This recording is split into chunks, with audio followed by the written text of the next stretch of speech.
Hey there! You might have known Japan. Bullet trains, Nintendo, sushi, anime, Toyota, and much more. Japan isn't just a high-tech country. It is also shaping global culture. As you know, Japan is one of the world's largest economies and global powers. But you've probably heard of its aging population, low birth rate, and an economy that's been stuck for decades. Yet when you look around, Japan still feels clean, modern, and developed. So what really happened? In this video, we'll break down how Japan rose so fast, the deal that shook its economy, the crash that changed everything, the population challenge, and how Japan still works today, even if it's stuck. So let's get started. Section 1. Japan was the future. After World War II, Japan was completely devastated. Not only did they lose the war, but they were also hit by 2 atomic bombs in Hiroshima and Nagasaki. The country was in ruins. But somehow, just a few decades later, Japan became the world's second largest economy. So how did that happen?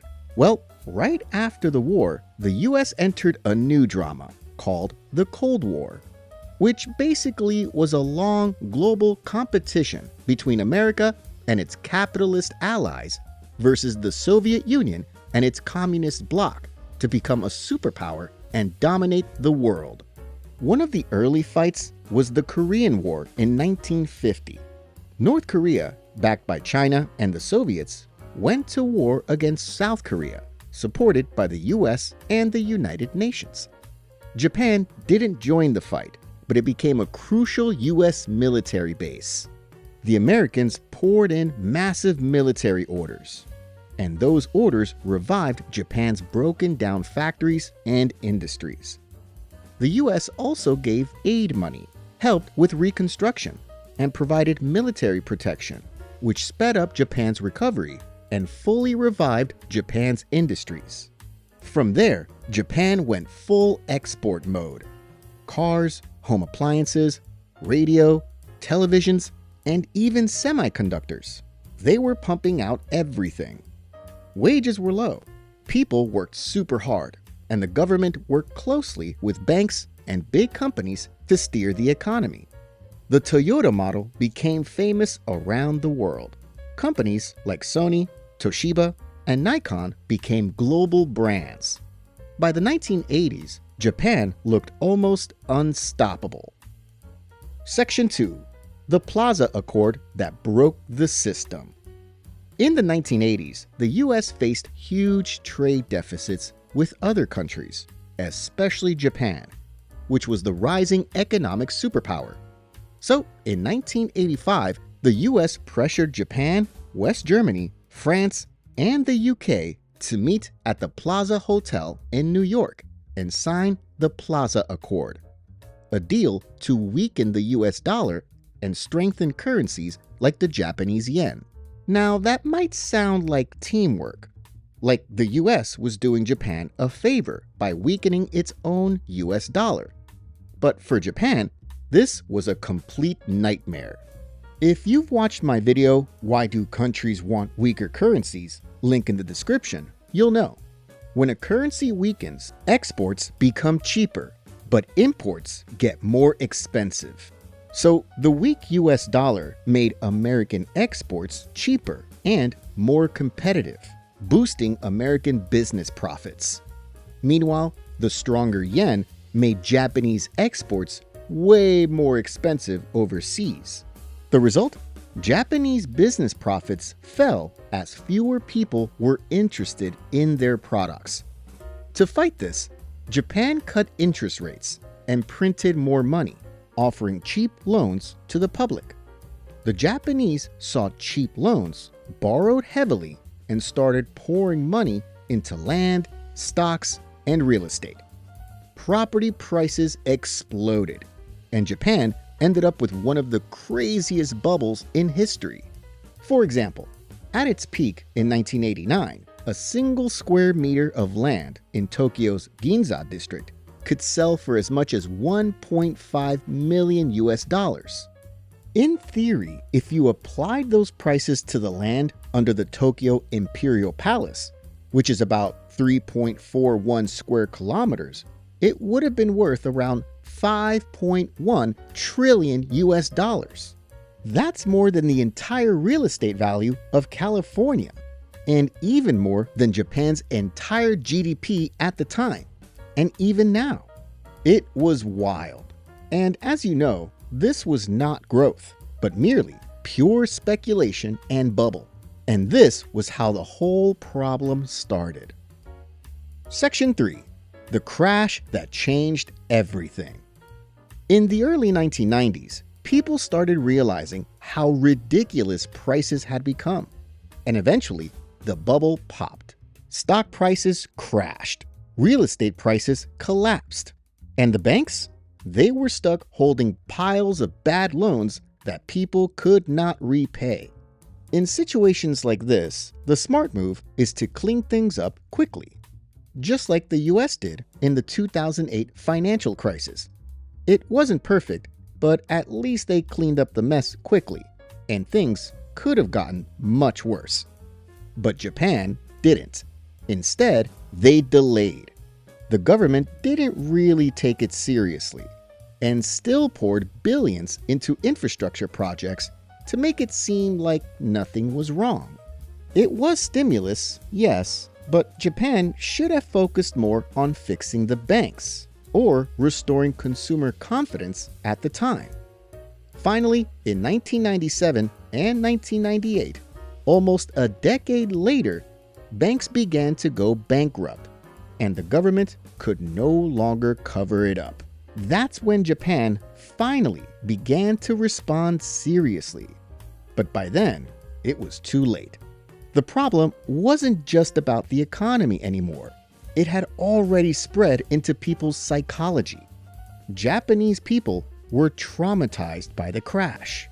They started saving more and spending less. Sounds good and financially responsible, right? Well, yes. But if too many people do this at once, it can be dangerous for a country's economy. Remember, one person's spending is another person's income. If fewer people want to buy things, businesses earn less money, which means slower growth. This led to falling prices, and when prices fall, people wait even longer to spend, hoping things will get even cheaper. And it just keeps going like that. This is called deflation. So while many countries were dealing with high inflation, Japan had the opposite, deflation, which can also be deadly. You can watch my video explaining deflation, link in the description. To fight this, Japan's central bank decided to keep interest rates near zero for over 20 years, hoping people would borrow and spend more to boost the economy. In fact, Japan was the first country in the world to ever try something called quantitative easing, or QE. But as I said earlier, the bubble left a deep scar. Many Japanese people were still afraid of borrowing, so they chose to save more and avoid debt. The central bank even tried negative interest rates at one point, negative 0.1%, but people still didn't want to borrow. So businesses cut prices again, wages stagnated, people saved more, and nothing grew. This became known as Japan's lost decade. But it didn't stop at just one decade. Japan's economy stayed stuck for almost 30 years. Section 4. The people are disappearing. Maybe most of you already know that Japan has the oldest population in the world. The median age in 2025 is around 49.8 years. For comparison, the world's median age is only 30.9 years. Also, 1 in 3 Japanese people are now over 65 years old. So how did this happen? Well, there are a few reasons, but one of the most obvious?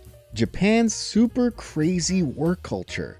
Japan has a culture of overwork and stress. You might have seen people in Japan sleeping at the office, on trains, or even on the street, and it's seen as completely normal. With the economy stuck, salaries barely moving, and taxes rising, life feels heavier each year. Some people eventually decide to vanish from society altogether. It's called johatsu, which means evaporation. These are people who feel so much shame or stress from work, debt, or failure that they just decide to walk away from their lives. They leave everything behind and disappear without telling anyone. There are even special businesses that help them do this, called yonigeya, or fly-by-night shops.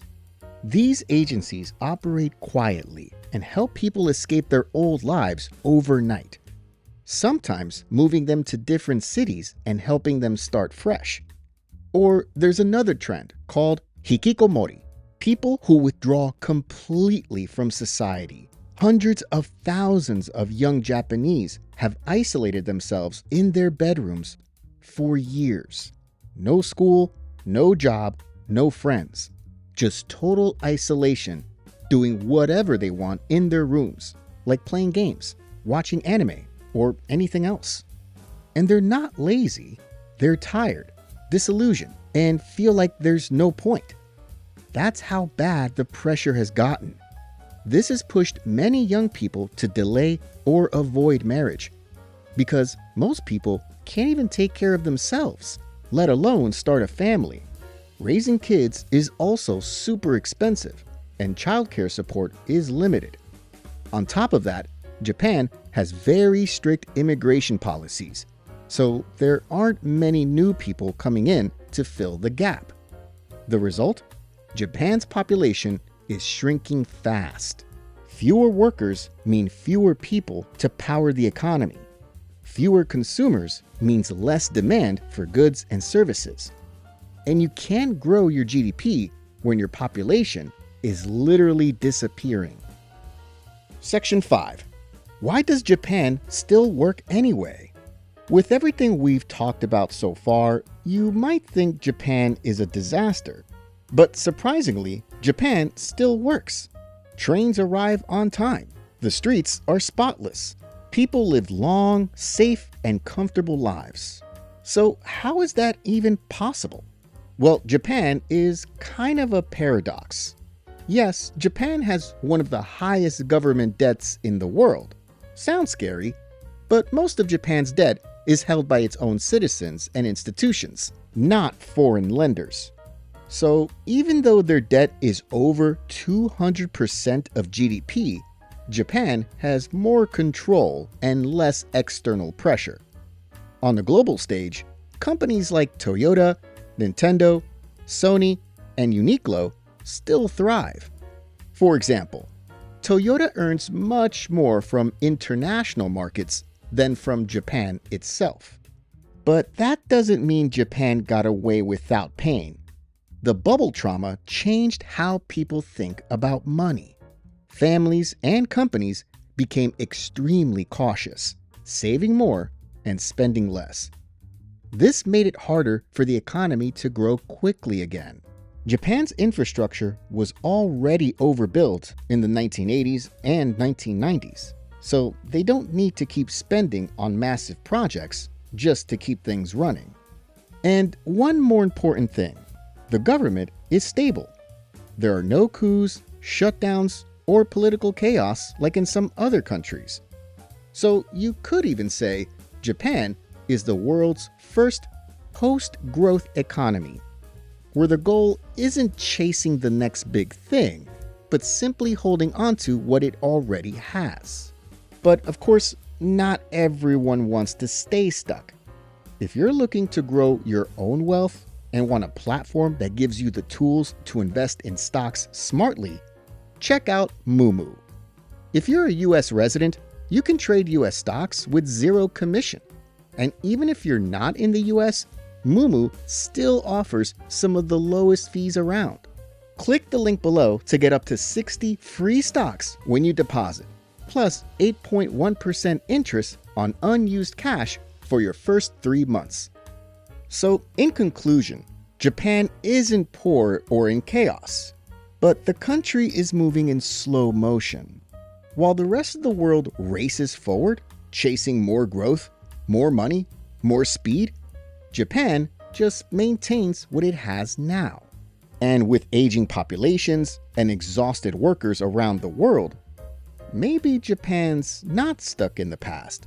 Maybe it's just living in a future the rest of us haven't reached yet. Help us keep making videos like this by becoming a member and unlock some exclusive perks too. If you want me to make other videos explaining these topics, please like and subscribe. Thanks for watching.